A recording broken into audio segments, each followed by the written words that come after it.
Ooh, that looks tasty.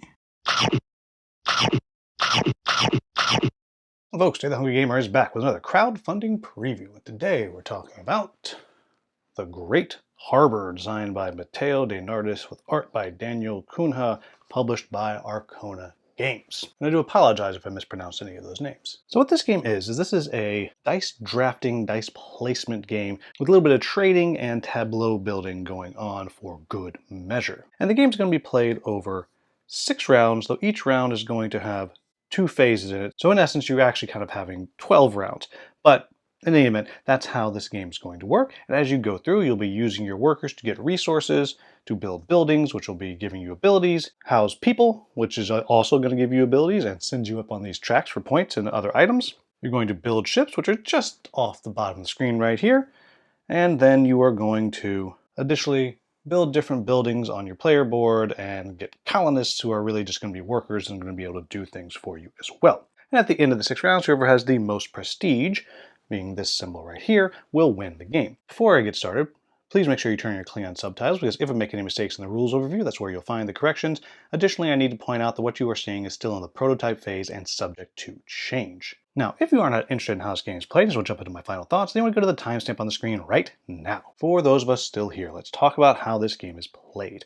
And again, this is going to be a very high-level overview, because when you start digging into the details, there's actually quite a bit going on. But at its core, each round, you are going to draw dice from the bag, and you will roll them. And you're going to roll one more die than you have players. This is set up as a 2-player game, so I would roll those 5 dice. And in turn order, players are going to take turns drafting different dice. So we'll just say one player right here wound up drafting these 2, and the other player wound up drafting those 2, and it is a back and forth draft. The other one will go to the Smuggler's District. Then you're going to count up who has the fewest number of pips, in this case this player right here, and they will get to go first. And so they'll take one of their dice and they will place it somewhere on the board. However, they can only place it in this case in a spot that has at least one purple side, so they could place it right here. And that would allow them to activate this board here, or this board here, or both, dividing up the pips.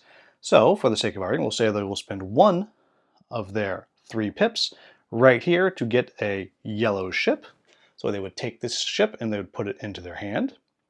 And they'll be able to build it later, in this case for 2 wood. And then they will also use 2 over here to get 1 favor. And you'll be able to use favor to reuse different abilities on your colonists later on in the game. Then the other player would go. And we'll just say that he is going to go right here, and they're just going to get 3 rope, which they would just track on their player board right here, like so. Then back to the first player. Now the first player wants to get some of that favor themselves, so they would go right here. But because it is around an edge, there is they actually get a minus. They would actually lose 3 pips because they're going on the edge that does not have a second side to it. The only way to get around that would be to spend a smuggler token, which they could have gotten at the Smuggler's District, to ignore that effect. And they'll go around and around until all the dice have been played. Once that has happened, you go into the action phase. During the action phase, that's when you're going to be able to build your ships, house colonists, or build buildings. I'll talk about that very quickly as I move this right out here.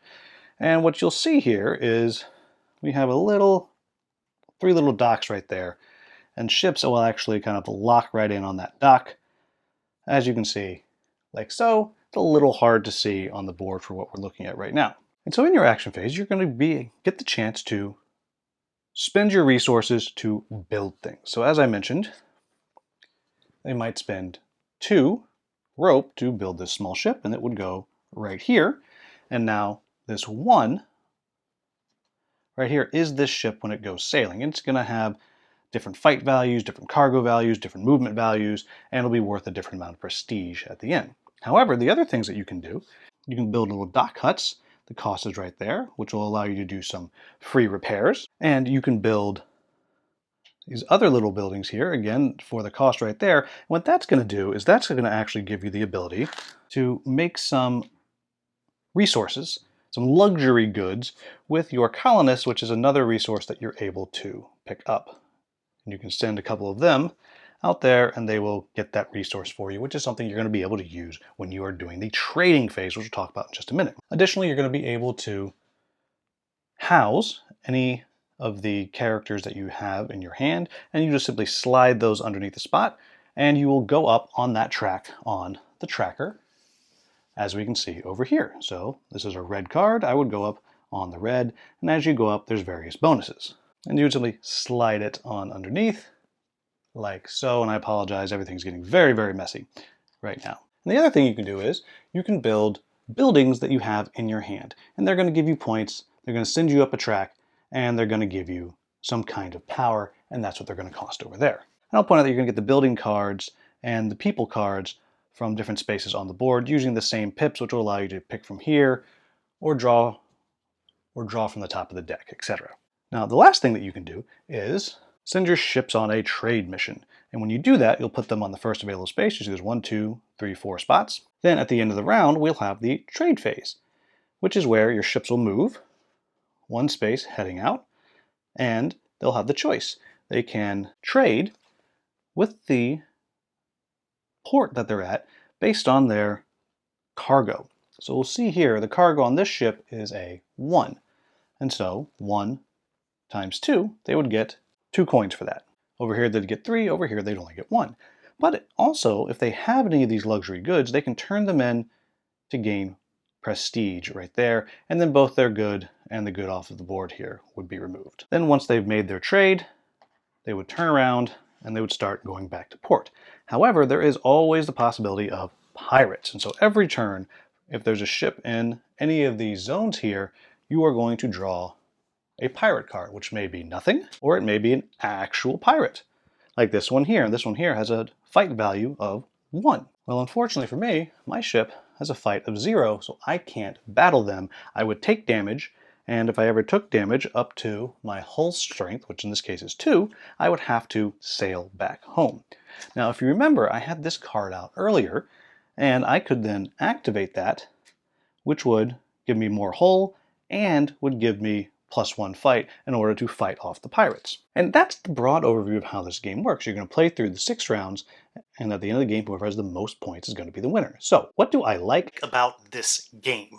The first thing is the way that you're doing the draft of the dice, and then how, depending on the sum of the pips on your dice, then determines the player order, I really think is clever. And the reason I want to highlight that as something that's particularly clever is because, in general, when you get the first draft, well, you get to pick the, quote, best die. And in this game, the best dice are always the higher number, without question. However, by doing this, it suddenly makes you have to think about, well, maybe I want a lower one so I can be sure that I can go and get this one particular space that is really, really juicy for me. So maybe I take that 6 first, then the second time I take a 1 so I come in under the other player. And I think it's really, really clever the way that's done, because just that one little thing suddenly wipes out this idea that you should take the biggest die that's out there and that's going to be the best. And I think it actually works really well as far as the game goes. The next thing I want to say is I like the way that you can put the die down and then split the pips between the 2 sides and get 2 different things. It's really satisfying to do it that way, and because of the way it works, where if you're on one of the tiles on the side that doesn't have anything else, it's actually a penalty that goes along with it. It goes back to that earlier thing that I was mentioning, that you want to go first, so maybe you are taking worse dice. And I just think that that bit of mechanics is just very, very clever and makes this game stand out in some ways, and, well, I think it works really, really well. Next thing I'll say is there's constant interesting choices in this game, because you're never quite sure what it is that you should do first. Do you want to get a ship and start trading right away? Do you want to get resources and then upgrade your personal tableau? Do you want to house people? Do you want to build ships? Do you want to build buildings? There's lots of different ways that you can go, and as near as I can tell, and I haven't played this game a billion times, but in the times I have played, I've yet to see one strategy that is necessarily better than another. And so I like the way that you constantly have that choice, and you can do different things and try different things, and you're always going to get something that's going to feel a little bit different every time you play. And then the next thing I want to say is, I've already alluded to this with the way you're doing the dice placement on the tiles, but often you can kind of change the order of tiles in a game, and this is no exception. You're going to deal them out every time, but the order and orientation makes a huge difference in the game. It is spectacular. That this is one of those games that truly it's going to feel different every single time you lay out the board, because you're getting different combos, what you can do together, you're getting different colors, which means different things can be placed, and I think far more than most games of this ilk that'll do something like that. Well, just put the tiles out and they're in different places. It matters so much in this game, and I also really like that. And the last thing I'll say is I always like a tableau builder, and I enjoy this one too. This is a light tableau builder because you can only use your people you've housed a couple of times. Yes, there's ways that you can use them again, but it's a little minor tableau build, but I always enjoy tableau building, and I always enjoy dice placement, so I like those things quite a bit. So, what are my quibbles with the game? First one is, thematically, it's dry, which is ironic because it's a harbor. See what I did there? But it's dry. You're not really getting a ton of the theme in this game, and that's not to say that it is themeless. This is not a themeless Euro game. You definitely have some things going on, and it does make sense, but it's relatively dry theme-wise. And even though there is a variety in what choices you make, which strategies you choose to pursue, and with how the tiles are laid out, overall, this is one of those games that is still going to be the same basic gameplay arc as you play over and over again. Now, that doesn't mean it is bad. There's a lot of games that I like a lot that are like that. But the discovery each game is not coming from the game. It's coming from the competition. It's coming from what you do differently. And as I always say, that this is a quibble because I don't know that this is a bad thing. Like I said, I love games like Lunar Rush and Guildmaster and Merchant's Cove. Those games are always the same arc every game, but the interesting thing comes from how you build your stuff, how you make your choices. So just something to understand in case that wasn't obvious. The next thing I want to say is, even though there is the pirate combat, it's not exciting. And part of me as a guy who loves the idea, the romanticized version of pirates and pirate battles and stuff, I do wish that there was just a little bit more to it. And I understand that that's not the point of the game, but it's in there, so I don't know, let me roll a die or something, flip a card, I don't know, do something. And then the last thing I'm going to say, which is actually going to cycle me into kind of my final thoughts on this, is that at its core, this is really just a resource management game with one really cool, unique twist to it, and that is those tiles. The way they're laid out and putting the die in between them lets you activate both sides based on the pips, and you're splitting the pips. That, I think, is what makes this game fresh. So here's my point. If you're not into that, then you're not going to enjoy this game. And so I think this is a delightful, light medium game for anyone that loves dice placement. I love dice placement, and you like resource management and kind of sort of contract fulfillment. If you're into that kind of stuff and that tile thing that I talked about is exciting to you, then this is a game I think you should really check out, especially because it's a small, tiny little box. It's not going to take up a lot of space, and shipping probably won't be too bad. So there you have it, folks. As always, if I made any mistakes in the rules overview, please let me know in the comments with the timestamp so I can get that in the Klingon subtitles. If you found this video useful, please like, subscribe, share, maybe become a channel member. As always, thank you so much for watching. Have a wonderful, wonderful day.